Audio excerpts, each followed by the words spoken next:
बच्चों, कैसे हैं आप लोग? उम्मीद करते हैं सभी स्वस्थ होंगे, खुश होंगे और पठन पाठन चल रही होगी। नहीं, आइए आज हम लोग प्रारंभ करते हैं पी ब्लॉक एलिमेंट्स लेक्चर 11, जिसमें आज हम लोग देखेंगे chemical nature of nitric acid, जिसमें मेनली केमिकल रिएक्शन के बारे में देखना है और इसकी जो ऑक्सीडाइजिंग नेचर है, माने ऑक्सीकरण की जो प्रॉपर्टीज है, ये दूसरे एलिमेंट को ऑक्सीकृत कर देते हैं, इसके बारे में हमें जानना है। पिछले लेक्चर आप 10 में देखे थे बनाने की तौर तरीका कैसे बनाते हैं, लेबोरेटरी में कैसे बनाते हैं और कॉमर्शियल विधि से कैसे बनाते हैं, इसको क्लियर। उसके बाद आपने देखा होगा physical properties and some uses, कुछ इसकी उपयोगिता। उसके बाद आपने देखा होगा कि इसके केमिकल नेचर में हम लोग कंसंट्रेटेड HNO3 के साथ जब अभिक्रिया करवा रहे थे, किसका, आदर्श धातु Cu का, तो Cu प्लस जब HNO3 अपन डाला था, Cu प्लस HNO3 तो बना था CuNO3 का whole 2 plus NO2 plus H2O, ये बना था। लेकिन आज हम मेनली देखेंगे कि डाइल्यूट HNO3 के साथ रिएक्शन, किसके साथ, डाइल्यूट HNO3 के साथ इसका रिएक्शन देखना है। ये हमने पिछले लेक्चर में देखा था। तो जब डाइल्यूट HNO3 के साथ Cu का अभिक्रिया करवाते हैं तो होता क्या है, नहीं तो कहता है यहां पर कि 50% सांद्र, या इसको तनु भी कहिए, या तनु HNO3 के साथ Cu, Ag, Au, Pt dot dot dot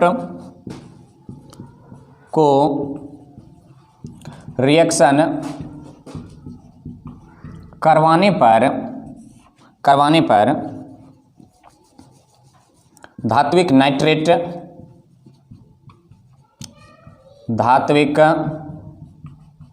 nitrate and nitric oxide बोले तो NO, उसमें NO2 प्राप्त हो रहा था, NO प्राप्त होता है। करेंगे क्या, Cu प्लस HNO3 बनाएगा क्या, CuNO3 का whole 2 plus NO plus H2O। समीकरण को संतुलित कर लिया जाए। यहाँ पर नाइट्रोजन 2 है, यहाँ पर नाइट्रोजन 2 है, 2 1 3 है, 3 को पहले 4 में कन्वर्ट कर लिया जाए, अच्छा रहता है। तो 4 हो गया, तो इनको 4 कर दिया जाए। नाइट्रोजन 4, Cu 1 है, Cu 1 है, हाइड्रोजन देखना है, हाइड्रोजन यहाँ पर 4 है, हाइड्रोजन भी इनको 4 कर लिया जाए। अब ऑक्सीजन पर विचार करते हैं, 4 तिया 12, तो 3 दूना 6, 2 8, 2 10, कमी रह जाती है। नहीं, ऑक्सीजन को क्या करना है, संतुलित करना है। तो Cu, इसको यदि और बढ़ाते हैं हम 4, नाइट्रोजन 4, नाइट्रोजन 2 2 4, 3 दूना 6, 2 8, 2 10, यहाँ पर हो रहा है 4 तिया 12, हाइड्रोजन ये भी।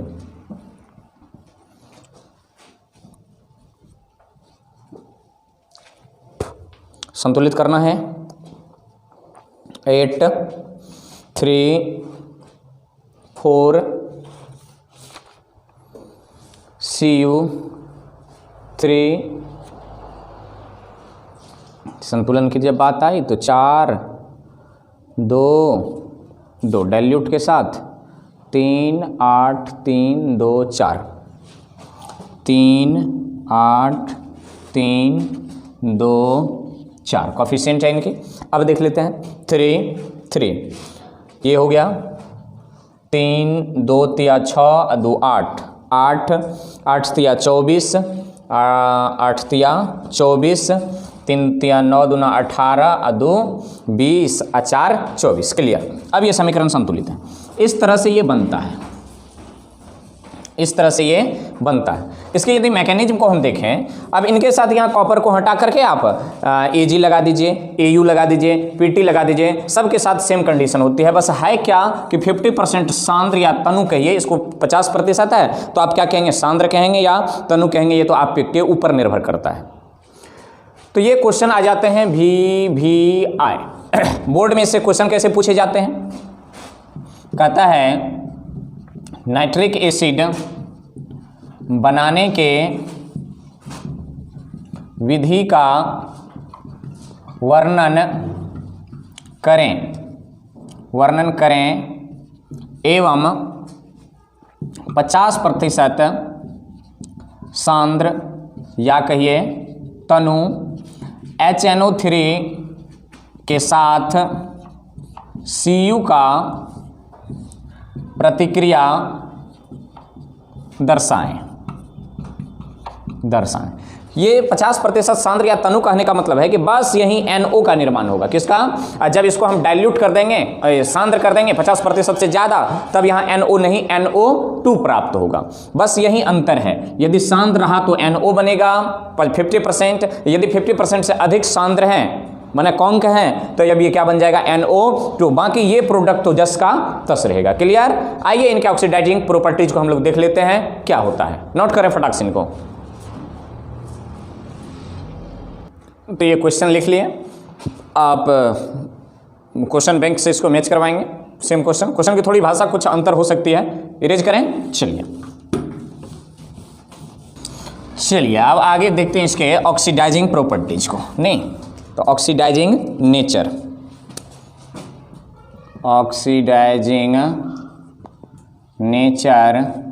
Of HNO3। ऑक्सीडाइजिंग नेचर को देखने से पहले यहाँ पर आपको विचार करना पड़ेगा कि जब इसका नॉर्मल डिकम्पोजिशन करते हैं, पिछले रोज भी बताए थे, जब इसका नॉर्मल डिकम्पोजिशन होता है तो पहले ये बन जाता है NO, फिर बन जाता है H2O और फिर बनता है नवजात ऑक्सीजन। ऐसी नवजात ऑक्सीजन के कारण ये ऑक्सीडाइजिंग प्रॉपर्टीज शो करता है। नवजात ऑक्सीजन के कारण ये, नोट करें, नवजात ऑक्सीजन के कारण ये ऑक्सीडाइजिंग प्रॉपर्टीज शो भी करता है। ये कभी कभी NO2 भी बना सकता है, कभी कभी। तो पहले इस समीकरण को आप क्या कर लिए, संतुलित कर लें। 1 2 3 3 1 2 2 6 और इसको कर लें 2, तो हाइड्रोजन हो गया 2, ऑक्सीजन हो गया 2 द्वितीया 6 2 6 2 3 और इसको कर लीजिए 3। समीकरण संतुलित। ये याद रखेंगे जब ऑक्सीडाइजिंग नेचर होगा तो ये सबसे पहले लिखेंगे, सबसे पहले यही लिखेंगे। क्लियर? और इसको और क्या हो सकता है, ये HNO3 को जब डिकम्पोज करेंगे तो NO2 भी दे सकता है प्लस H2O प्लस नवजात ऑक्सीजन, माने एटॉमिक ऑक्सीजन को नवजात ऑक्सीजन कहते हैं। क्लियर? संतुलित करें 2 2, यहाँ पर हो गया 3 दूना 6 2 दूना 4 5 6, कोई तकलीफ नहीं है, ये संतुलित है। या तो ये दे देगा या तो ये दे देगा। ये कब देगा, ये कब बनेगा, जब ये क्या रहेगा, कंसंट्रेटेड। ये कब देगा, जब रहेगा डाइल्यूट, माने तनु रहेगा तो ऊपर वाला और सांद्र रहेगा तो नीचे वाला। यही अंतर है। अंतर किसकी है, NO2 की। जब ये तनु हो गया तो NO देगा, और जब ये डाइल्यूट हो गया, तनु माने डाइल्यूट, और जब ये कॉन्क हो गया, कंसंट्रेटेड हो गया, सांद्र हो गया, तो NO2 दे देगा। आइए डिफरेंट नॉन मेटल को क्या करते हैं, ऑक्सीडेशन करवाते हैं। तो क्या कहलाता है, ऑक्सीडेशन ऑफ, हेडिंग डाल देंगे, ऑक्सीडेशन ऑफ नॉन मेटल।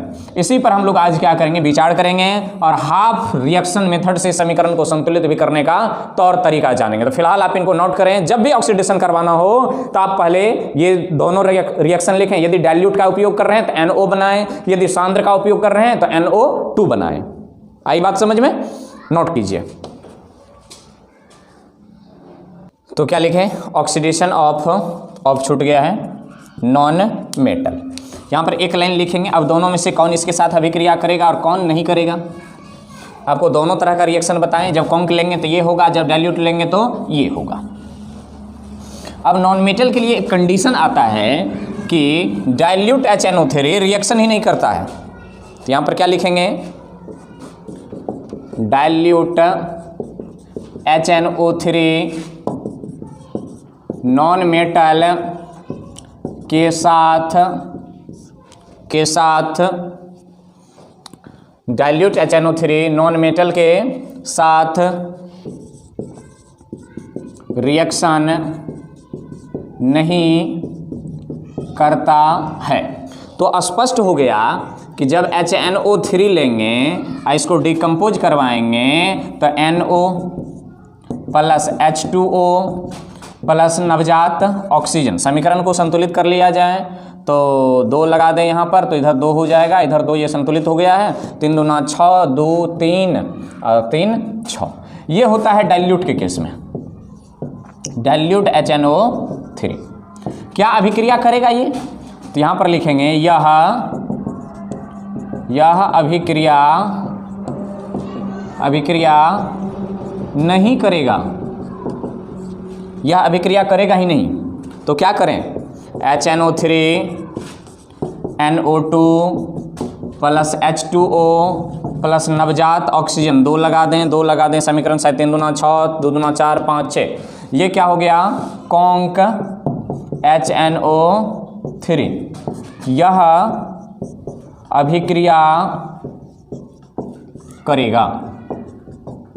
अभिक्रिया करेगा और यह अभिक्रिया नहीं करेगा। तो हम किसका उपयोग करने वाले हैं, नीचे वाला का, HNO3 2NO2 H2O O नवजात ऑक्सीजन, इसी के कारण ऑक्सीडाइजिंग प्रॉपर्टीज आता है। ठीक, तो आइए देखते हैं होता क्या है। तो पहला ले लेते हैं example number 1, oxidation of carbon, oxidation of carbon bye HNO3। Carbon non metal है, किससे ऑक्सीडेशन करवाना है, किसके द्वारा, HNO3 के द्वारा। ऊपर वाला लें कि नीचे वाला, तो नीचे वाला। तो पहले इनको हम लिखेंगे, तो लिख लेते हैं 2HNO3, हमेशा संतुलित समीकरण का उपयोग करें, 2NO2 plus H2O plus O। अब नीचे लिखे कार्बन, कार्बन का सिंबल लें, कार्बन, और इसका ऑक्सीजन से क्या करवा दीजिए, ऑक्सीडेशन करवा दीजिए। तो आगे क्या बना देता है, CO2 बना दिया। समीकरण को संतुलित करें तो पीछे लगा दें 2। अब दोनों समीकरण को क्या करें, जोड़ें। तो यहाँ पर देखिए 2 ऑक्सीजन है, गौर करें इधर, यहाँ पर 2 ऑक्सीजन है और यहाँ पर 1 ऑक्सीजन है। एक ऑक्सीजन को, यहाँ पर 1 ही ऑक्सीजन है और इसको आवश्यकता है 2 ऑक्सीजन को, तो इसको क्या करना पड़ेगा, हमें मल्टीप्लाई करना पड़ेगा 2 से। जब 2 से मल्टीप्लाई करेंगे तो 2 ऑक्सीजन और यहाँ पर 2 ऑक्सीजन, ये दोनों ऑक्सीजन क्या हो जाएगा, कट जाएगा, कट गया। अब मल्टीप्लाई कीजिए यहाँ पर, तो लिखेंगे पहले C प्लस 2 अगुनी 2, तो कितना हो गया, 4HNO3। अब रिएक्टेंट को रिएक्टेंट की तरफ से, प्रोडक्ट को प्रोडक्ट की तरफ से जोड़ दें। अब कोई रिएक्टेंट बचा है, नहीं बचा है। यहाँ पर देखिए 2 दूना 4, 4NO2 प्लस 2H2O। अब ये तो लिखेंगे नहीं, चूंकि ये रिएक्टेंट और प्रोडक्ट ये क्या हो गया, कैंसिल हो गया। अब यहाँ पर क्या करेंगे, प्लस CO2, ये बनकर के कार्बन के ऑक्सीडेशन तैयार है। ये हुई कार्बन का ऑक्सीडेशन। इससे बड़े ही रिएक्शन लेंगे, तो कार्बन सिंपल सी है। Example number 1, oxidation of carbon bye HNO3। तो कैसे करवाएं, देख लीजिए। यहाँ पर पहले HNO3 ऊपर वाला कि नीचे वाला, तो नीचे वाला, कॉन्क वाला, क्योंकि डाइल्यूट वाला अभिक्रिया करता ही नहीं है, कौन करता है। और ऑब्जेक्टिव के लिए भी याद रखें कि नॉन मेटल के साथ कॉन्क HNO3 अभिक्रिया करेगा कि डाइल्यूट, तो कॉन्क, डाइल्यूट नहीं। इनको नोट करें, देखते हैं और नॉन मेटल को। तो आइए देखते हैं एग्जाम्पल 2। आसान है, इसी तरह से हम लोग सल्फ्यूरिक एसिड से भी करवाएंगे, कोई भारी भड़कम चीज़ है नहीं। और धीरे धीरे समीकरण को संतुलित भी कर लेंगे, अलग अलग समीकरण को संतुलित कर लें, बैलेंसिंग अपने आप हो जाना है। और इससे संबंधित ऑक्सो एसिड भी बन जाता है। देखिए अब लिखते हैं हम दूसरा number, oxidation of sulphur. S का ऑक्सीडेशन करवाना है, तो ऑक्सीडेशन करवाना है सल्फर का ना बाय HNO3। और क्या होता है, जब इसमें भी समीकरण पूछ सकता है, जब सल्फर को हम किसके साथ अभिक्रिया करवाते हैं, HNO3 के साथ अभिक्रिया करवाते हैं, तो इस पर भी विचार कर लेंगे। तो देखिए क्या होता है, सबसे पहले HNO3 का समीकरण लिख लीजिए, HNO3, तीर मार दीजिए, NO2 प्लस H2O प्लस नवजात ऑक्सीजन। समीकरण को संतुलित कर लें, 2 2 हो जाना चाहिए, 4 5 6 6। अब क्या लिखना है, सल्फर। तो सल्फर का अनुसूत्र होता है S8। S8 के साथ नवजात ऑक्सीजन को लाइए। नवजात ऑक्सीजन को लाने के बाद सबसे पहले इसका ऑक्सीडेशन करवा लो, तो क्या बन जाता है, SO2, या फिर ये SO3 बन जाता है, SO3। अब इस समीकरण को संतुलित करेंगे, तो यहाँ पर तुलित करने के लिए यहाँ पर 8 हो जाएगा, तो 8 तिया 24, यहाँ पर कितना लगाएंगे, 24 लगाएंगे, लगा दिया। अब यहाँ पर ऑक्सीजन 24 को है और यहाँ पर ऑक्सीजन 21 है, तो इस ऑक्सीजन को भी क्या कर लें, 24 कर लें, और 24 करके दोनों को क्या कर दिया जाए, जोड़ दिया जाए। और इनका यदि एसिड बनाना हो ना, तो एसिड बनाना तो और आसान है, देख लीजिए। इसी का एसिड बनाना है तो यहाँ पर क्या ले लेंगे, SO3 प्लस H2O और क्या बना लेंगे, H2SO4। H2SO4 समीकरण को संतुलित कर लें, H2SO4 समीकरण संतुलित है। यहाँ पर देखिए SO3 एक गो और यहाँ पर SO3 कितना, 8 गो। SO3 यहाँ पर कितना है, 8, और यहाँ पर SO3 कितना है, 1। तो इसको मरना चाहिए, तो ये इतना कितना बन जाएगा, ये 8 से मल्टीप्लाई कर देंगे इसको, तो शायद बन जाना चाहिए। अब देखिए जोड़ लेते हैं, जोड़ लें, समझे कैसे हुआ। सबसे पहले ये तो हमें जानता ही, ये फॉर्मूला हमें आना चाहिए कॉन्क के लिए, S8 अनुसूत्र, इसको ऑक्सीडाइज करवाएं, SO3 बना, क्या बना, SO3। इस स्टेप को पहले संतुलित किए, इस स्टेप को संतुलित किए, इस स्टेप को संतुलित किए, फिर उसके बाद हम चाहते हैं कि इसका ऑक्सो एसिड बन जाए, माने H2SO4 हम प्राप्त करें। तो SO3 को क्या करेंगे कि जल में घोल देंगे, घोल दिया जल में। जैसे ही जल में घोलें तो SO3 H2O के साथ मिलकर के क्या बना दिया, H2SO4। अब देखना इसमें ओवरऑल कटना भी चाहिए, तो यहाँ पर SO3 कितना है, 8 गो है, और यहाँ पर हमने यूज कितना किया है, 3 गो, तो शेष कुछ बच जा रहा है। हम चाहते हैं कि शेष कुछ बचे नहीं, तो ये भी SO3 कितना हो जाना चाहिए, 8 गो। यदि ये 8 गो लेंगे तो ये 8 गो बनेगा, तो ओवरऑल में कुल कितना से मल्टीप्लाई कर दिए, 8 से। अब जो कटने वाला है काट दीजिए, 24 इधर, तो 24 से मल्टीप्लाई किए इधर, ये कट गया, मैंने रिएक्टेंट प्रोडक्ट कट नहीं गया, मैंने जितना ऑक्सीजन इधर लिया उतना ऑक्सीजन इधर यूज हो गया। अब जितना SO3 बना उतना SO3 देखिए यहाँ से यूज हो रहा है, तो SO3 मर गया। अब सबको जोड़ दीजिए, रिएक्टेंट को रिएक्टेंट से, प्रोडक्ट को प्रोडक्ट से मल्टीप्लाई के साथ, तो 24 दूना 48 HNO3 प्लस S8 ना, तो S8 इसमें किसी से मल्टीप्लाई तो नहीं है, तो नहीं है, तो S8 प्लस, तो इस साइड H2। अब देखो H2 इस तरफ कितना है, 24 गो प्रोडक्ट में है, और यूज कितना हुआ है, 8 गो। याद रखें, यहां पर मामला फंस रहा है। हमें बना है कितना जल, 24 मोल जल बना है, हमने खपत कितना कर लिया है, 8 मोल जल का खपत किया है, तो इधर प्रोडक्ट में बच कितना जाएगा, 16 ना। उत्पन्न हुआ 24, खपत हुआ 8, तो बच कितना गया, 16। तो इस तरफ हम जल नहीं लिखे क्योंकि हमें खपत कम हो रहा है और ज़्यादा बच रहा है। तो आइए मारते हैं तीर प्रोडक्ट के साथ, आइए। तो यहाँ पर क्या करेंगे, 24 दूना 48 NO2। उसके बाद यहाँ पर आइए जल के साथ, तो जल कितना है, 24 जल है और खपत हो गया है 8, तो 24 में से 8 गया, 16 H2O प्लस ये तो मर ही गया, बच गया कितना, 8 H2SO4। अब इनको जरा चेक करते हैं क्या वास्तव में समीकरण संतुलित है। देखिए इधर हाइड्रोजन 48, तो 16 दूना 32 16 48, हाइड्रोजन कहानी समाप्त। आइए नाइट्रोजन 48 कहानी समाप्त। आइए ऑक्सीजन 48 तिया नहीं, और इधर देखिए 48 दूना 16 8 चौके 32, तो 32 16 48, एक 48 दोनों मिला करके और 2 48 इधर, तो इधर 3 48 है कि नहीं है, संतुलित है। सल्फर 8, तो सल्फर 8, कोई तकलीफ। इस विधि से बनाने से, इस तरह से बनाने से समीकरण को हमें संतुलित करना नहीं पड़ता है। ये तो ऑक्सो एसिड आपको बना लिया, यदि हमें ऑक्सीडेशन पर ही छोड़ना है तो ये स्टेप लिखने की कोई आवश्यकता नहीं है, इसी स्टेप पर हम काम चला लेंगे। क्लियर, कोई तकलीफ नहीं ना, समझ में आया सब, कोई दिक्कत, कोई तकलीफ। तो इसको नोट करें, फिर लेते हैं तीसरा ऑक्सीडेशन करवाते हैं, देखते हैं किसका। तो चलिए इसको आप नोट कर लिए, नहीं जब इनको नोट कर लिए तो आइए अगला ऑक्सीडेशन करवाते हैं।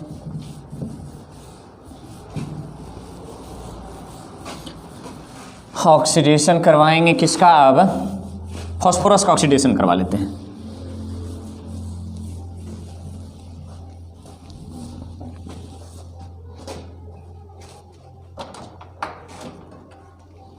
फास्फोरस का ऑक्सीडेशन ऑफ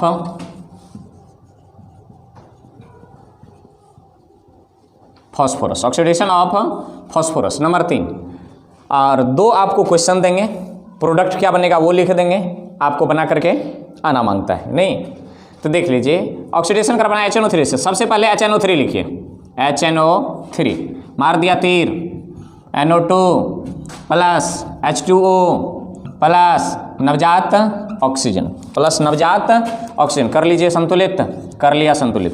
फास्फोरस अनुसूत्र P4 याद कीजिए, P4 प्लस नवजात ऑक्सीजन बना देगा P4O10, मान लेते हैं ये बना लिया, पेंटाऑक्साइड बना लिया। कौन सी ऑक्साइड? पेंटाऑक्साइड बना लिया, स्टेबल ऑक्साइड है। संतुलित कीजिए, 10 ऑक्सीजन इधर 4 इधर, तो शायद 10 से। अब इसी का चाहते हैं हम क्या बना लें? एसिड बना लें। तो आइए कोई बात नहीं, H4 या एक बार इसको यहीं छोड़ देते हैं, इसमें 10 से मल्टीप्लाई कर दीजिए। चूँकि यहाँ पर हमने कितना ऑक्सीजन यूज किया है तो उतना हमें बनना भी चाहिए, तो उतना बन रहा है। तो यहाँ से ये और ये खत्म, बच गया कौन? 10 दूना 20 HNO3 प्लस P4 बन क्या रहा है? 20 NO2 plus 10 H2O plus P4O10, ये बन रहा है। एक बार चेक कर लें क्या संतुलित है,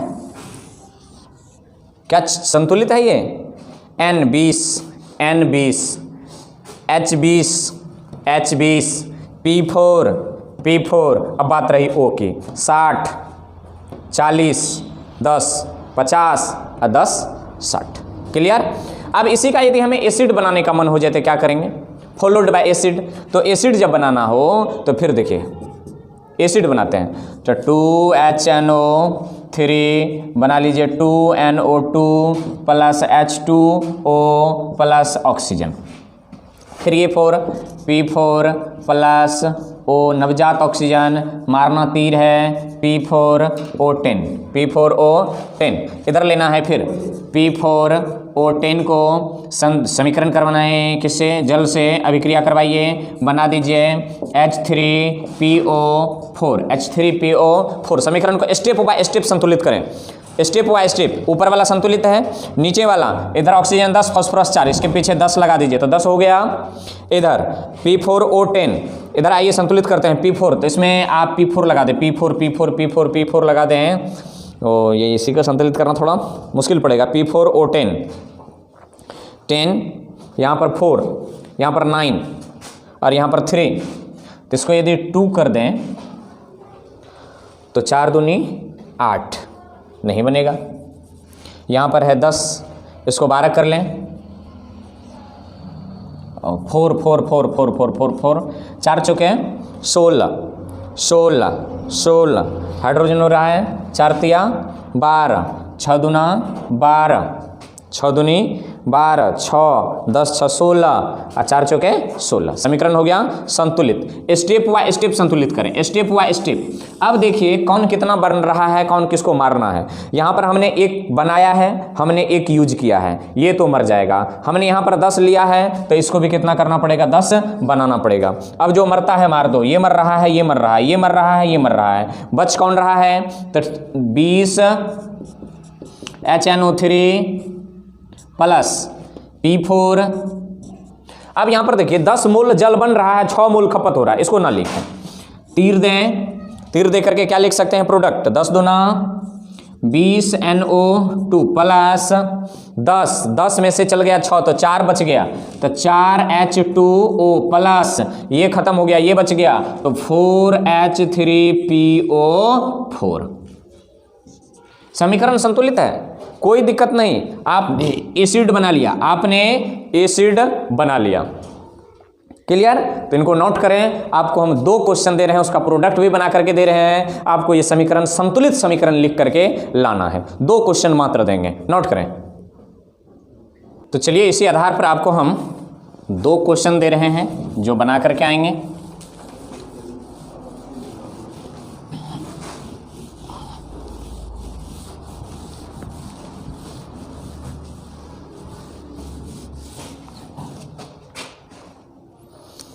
पहला क्वेश्चन है, क्वेश्चन नंबर 1, I2 से बनाना है IO3 फॉलोड बाय HiO3।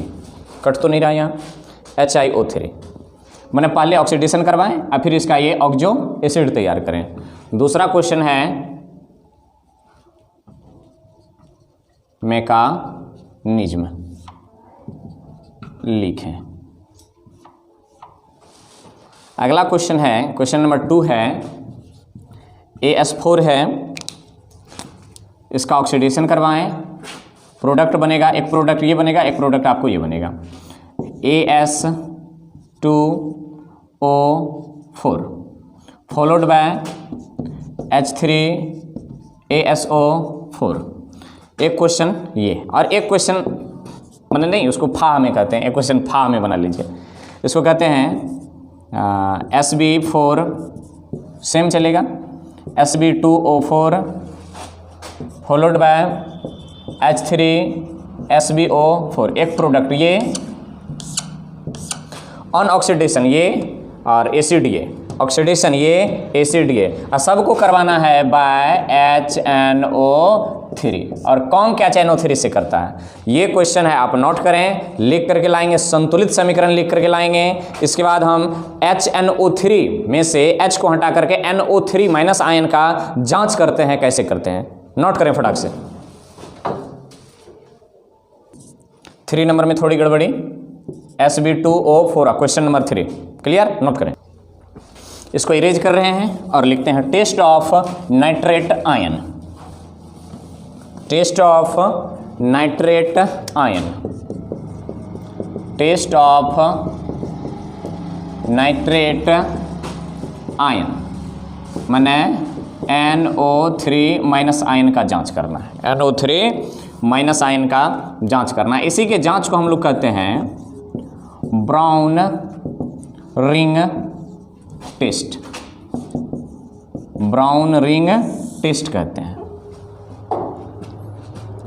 कहता है FeNO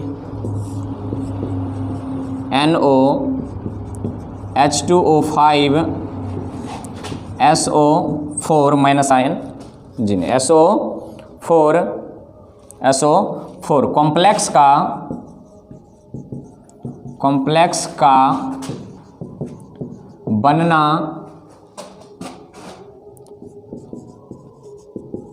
नाइट्रेट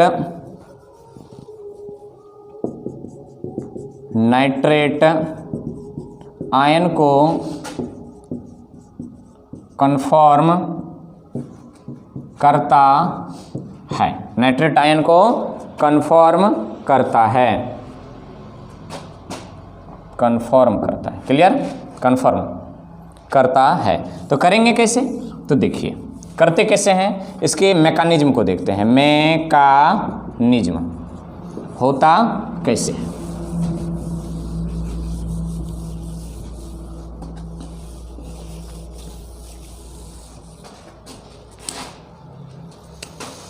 मैकेनिज्म कैसे होता है इनको देखिए। FeSO4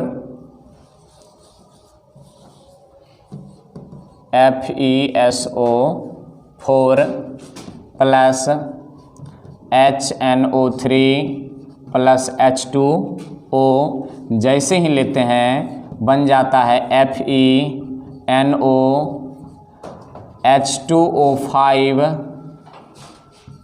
whole 5 into SO4। ये जो देता है ये ब्राउन रिंग देता है। ब्राउन रिंग बन जाता है ये PPT के रूप में। PPT नहीं जी, जैसे करके ये ड्राम है इसमें अभिक्रिया करवाएंगे तो यहीं पर ये भूरे रंग का क्या हो जाता है, ब्राउन रिंग बन जाता है, जो कन्फर्म करता है किसको, नाइट्रेट आयन को कन्फर्म करता है। ये भूरे कलर का रिंग, ब्राउन रिंग, ये कन्फर्म करता है नाइट्रेट आयन को। अब बात रही ये सब हो कैसे गया, ये सब हो कैसे गया, तो इनको आप नोट करें, देखते हैं हो कैसे गया, नोट करें। चलिए देखते हैं। सबसे पहले कि जैसे देखो HNO3 और ये डाइल्यूट लीजिए, कौन सा, ये डाइल्यूट लेना है। जब इस डाइल्यूट इधर से इसको पीछे से लिखते हैं HNO3,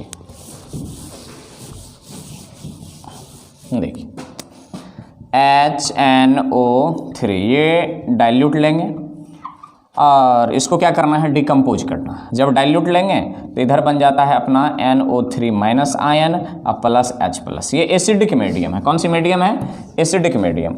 अब प्रोडक्ट के यहाँ से उठाएंगे NO3 माइनस और प्लस एसिडिक मीडियम को जब लेंगे तो ये टूट करके बन जाता है NO प्लस H2O। समीकरण को क्या कर लिया जाए, संतुलित कर लिया जाए। तो ये 2 2 2 1 3 2 2 1 3 और इसको कर लिया जाए 4। ये हमें बन गया NO। ये क्या बन गया, NO। जब मोहर साल्ट लेते हैं या मोहर साल्ट नहीं लेकर के FeSO4 ले लीजिए इनटू 7H2O, 7H2O, तो ये क्या करता है कि मोहर साल्ट ये कन्वर्ट हो जाता है Fe इंटू H2O का whole 6 into SO Mohr salt into H2O into H2O। और जब इस SO4 इंटू H2O इसमें कन्वर्ट हो जाता है ये। जब इसको हम हटा रहे हैं तो 1 मोल जल और बाहर निकल जाएगा। अब जब इस FeH2O whole 6 into SO4 into H2O को NO के साथ प्रतिक्रिया करवाते हैं तो ये बना देता है FeNO बाहर अंदर 1 मोल जल को ये क्या कर लेता है, बाहर कर लेता है और कपाड़ पर ये माइनस चार्ज लगा लेता है, प्लस चार्ज। या फिर यहाँ पर लिख लीजिए SO4 प्लस H2O, 2 मोल H2O। 1 मोल यहाँ से बाहर किया और 1 मोल यहाँ से बाहर किया और ये बन गया आपको brown ring. Brown ring, brown ring जो होता है इसको और हम क्या लिख सकते हैं, ब्राउन रिंग को इसको लिख सकते हैं, यहाँ पर देखिए, यहाँ से यहाँ देखिए FeNO H2O का होल 5 और इस पर डबल प्लस हम लिख सकते हैं इसको, यही है ब्राउन रिंग। और इस प्लस चार्ज को कैंसिल करने के लिए SO4 माइनस आयन आ जाता है और इसको क्या कर देता है, कैंसिल कर देता है। क्लियर, तो इनको फटाक से आप नोट कर लीजिए, फटाक से। तो चलिए इनको आप नोट कर लिए। इन पर आधारित एक हम बोर्ड मॉडल क्वेश्चन लिखते हैं जिसको आप सॉल्व करेंगे या क्वेश्चन बैंक से मैच करवाएंगे। क्या इस तरह का क्वेश्चन पूछा जाता है कि नहीं, सॉल्व करेंगे। क्वेश्चन है कि ऑस्टवाल्ड प्रोसेस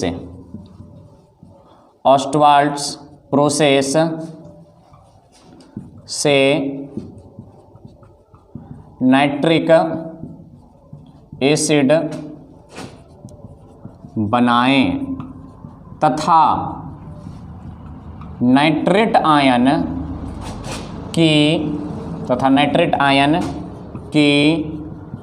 जांच करें। 5 मार्क्स का क्वेश्चन आता है, बड़ा खतरनाक क्वेश्चन है। ऑस्टवाल्ड प्रोसेस से किसको कहता है बनाने के लिए, नाइट्रिक एसिड को बनाइए और नाइट्रेट आयन की जांच कीजिए कि ये ब्राउन रिंग टेस्ट देता है। क्लियर, तो आप क्वेश्चन नोट कर लें। इन्हीं के साथ हम लेना चाहेंगे आपसे विदा, फिर मिलेंगे अगले एपिसोड 12 के साथ। यदि वीडियो पसंद आ जाए तो लाइक कर दें, मित्रों में शेयर कर दें, चैनल पर नए हो तो सब्सक्राइब भी कर लें। धन्यवाद।